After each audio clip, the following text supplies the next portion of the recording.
Casing and I want pictures of Modi Trump cabinet 2.0। और Modi cabinet Harshvardhan जी बोलने की इतनी आदत हो गई है कि ट्रम्प कैबिनेट बोलने में थोड़ा टाइम लग रहा है। सतीश केसिंग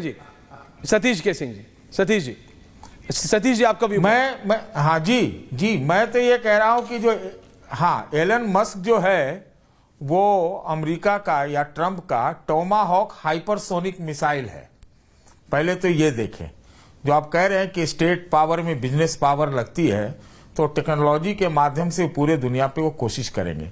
मैं दूसरी बात कहना ये चाहता हूं कि जो ट्रम्प साहब हैं उन्होंने क्या कहा, कॉमन सेंस। तो ठीक बात है, हम लोग भी बच्चे में सुना करते थे, nothing more uncommon than a common sense. तो कॉमन सेंस तो यही कहता है कि एक शुद्ध बनिया वहां का राष्ट्रपति बना और अब की बार ट्रम्प सरकार आ ही गई, तो फिर उसका खूब इस्तेमाल किया जाए। कॉमन सेंस भारत का यही कहता है कि भाई आप उसका खूब इस्तेमाल कीजिए। तीसरी बात, किसी ने कहा कि भैया वो उसने कहा है कि अल्ट्रा और ये आइडियाज और आइडियोलॉजी वालों के ऊपर वो पूरी जम के हिरेगा। मुझे तो लगता है जो अल्ट्रा राइटिस्ट है वो डेमोक्रेसी के सबसे घातक व्यक्ति हैं, और इस मामले में डोनाल्ड ट्रंप एक्सेप्शन नहीं है। जो आदमी लेकर के अमेरिकी कांग्रेस पर चढ़ जाए, जो इतना बड़ा बवाल हुआ था, तो आप समझ सकते हैं क्या हुआ है। तो मुझे ये लगता है कि ये जो लेन देन वाले जो राष्ट्रपति बने, जिनके नाम से ट्रांजैक्शनल वर्ड पहले बहुत फेमस हुआ था, तो हमको लगता है अमेरिका का, भारत का हित इसी में है कि उनका खूब इस्तेमाल किया जाए। और ठीक है, अब की बार ट्रम्प सरकार आ ही गई है। ये वाला नारा जो प्रधानमंत्री जी मोदी का था पिछली बार का, इस बार कारगर हो गया है, काम आ गया है।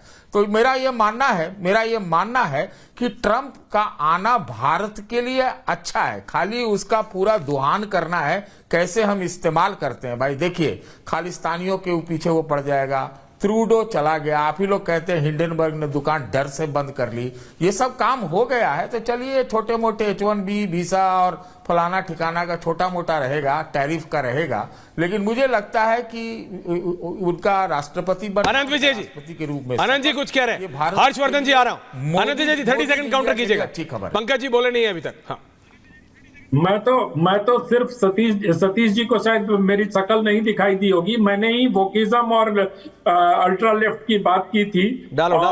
मुझे लगता है कि जो वो कह रहे हैं कि, तो उनको याद करना चाहिए क्यूबा में क्या हुआ था, उनको याद करना चाहिए चाइना में क्या हुआ था, उनको याद करना चाहिए रसिया में क्या हुआ था, उनको याद करना चाहिए चेकोस्लोवाकिया में क्या हुआ था। ये सब राइटिस्ट थे क्या, जिन्होंने सैकड़ों हजारों लोगों की कत्ल करने के बाद, और छोड़ दीजिए इतिहास में न जाइए सतीश जी, थिएनअनमन चौक ही चले जाइए, वहां टैंक चढ़ा दिए गए थे लोगों से।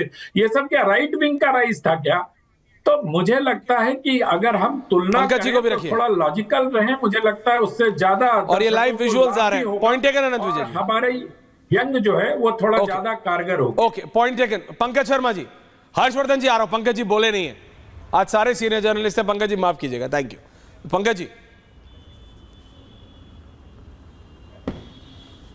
देखिए, अनंत विजय जी ने कहा कि जब रात है ऐसी मतवाली, तो जब मतवाले लोग राष्ट्रपति प्रधानमंत्री बन जाते हैं तो क्या होता है वो पूरी दुनिया जानती है।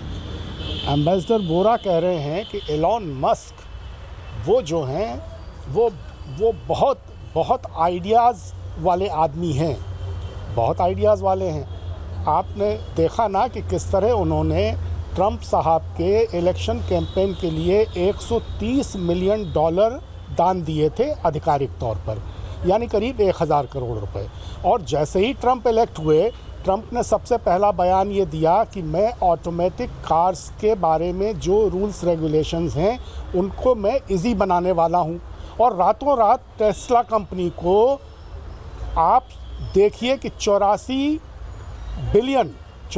बिलियन डॉलर उसके शेयर की कीमतें बढ़ गई, यानी 5 लाख करोड़ रुपए। तो 1000 करोड़ रुपए का पूंजी निवेश करके जो एलॉन ट्रंप को अपनी गोद में बैठा चुके हैं, और ट्रंप ने उनको 5 लाख करोड़ रुपए दे दिए, तो आप समझ लीजिए कि आने वाले दिनों में अमेरिका और अमेरिका के राष्ट्रपति और उनके परम मित्र एलॉन मस्क की वजह से दुनिया की क्या हालत होने वाली है। हर्षवर्धन जी और बोरा साहब, कितना खतरनाक था, इतना खतरनाक था। पंकज जी कह रहे हैं।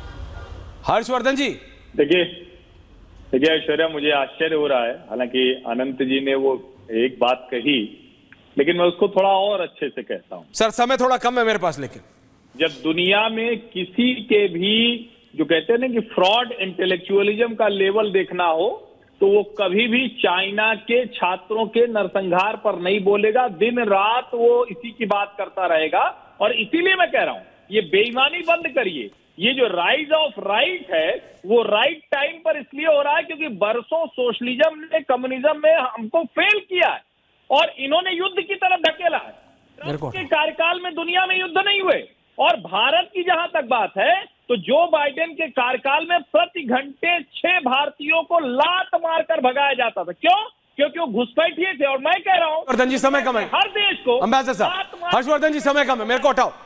अंबेसडर साहब 30 सेकंड। मैं इतना कहना चाहता था, अभी आपने जिक्र किया है कि एलोन मस्क ने पैसे दिए, उसको ये बना दिए। ये अमेरिकन सिस्टम है सर, मैं तो रहा हूँ उस देश में, I have served long enough, I understand. ये होता है कि जो लोग मेजर डोनर्स होते हैं प्रेसिडेंशियल कैंपेन में, अगर उनका कैंडिडेट जीत जाता है, किसी को राजदूत बना देंगे, किसी को स्पेशल एनवॉय बना देंगे, किसी को और पोजीशन दे देंगे। This is perfectly normal in the United States. इसको लॉबिंग कहते हैं, इसको करप्शन नहीं कहते। देखिए boss, they are challenging times. मेरे पास समय कम है। To all the senior journalist, Shivkant ji से लेके विजय राणा जी तक, अनंत विजय से लेके पंकज शर्मा तक, सतीश जी समय कम है। ओनली मी एंड 60-40 दर्शकों, ये जो विजुअल है, it's very exciting, it's very different. ये इलॉन मस्क है। Stick to that picture Sharma, कभी तो समझो, 38 मिनट है आज, तो समझो। Back to that first picture. ये इलॉन मस्क की मम्मी है, ये इलॉन मस्क की मदर है। She is also very popular, very popular. और इस व्यक्ति का यूएस प्रेसिडेंशियल कैंपेन में क्या रोल है, ये समझना पड़ेगा। We have to do another elaborate show with all of you senior journalists to understand ये क्या बदला है इस व्यक्ति ने, इलॉन ने, सिंगल हैंडेडली, नॉट ओनली सिर्फ अमेरिका की राजनीति के लिए नहीं, दुनिया की राजनीति के लिए। बहुत बहुत धन्यवाद आप सबका। पूछता भारत में thank you very much to all you senior journalist. Thank you sir, thank you ambassador.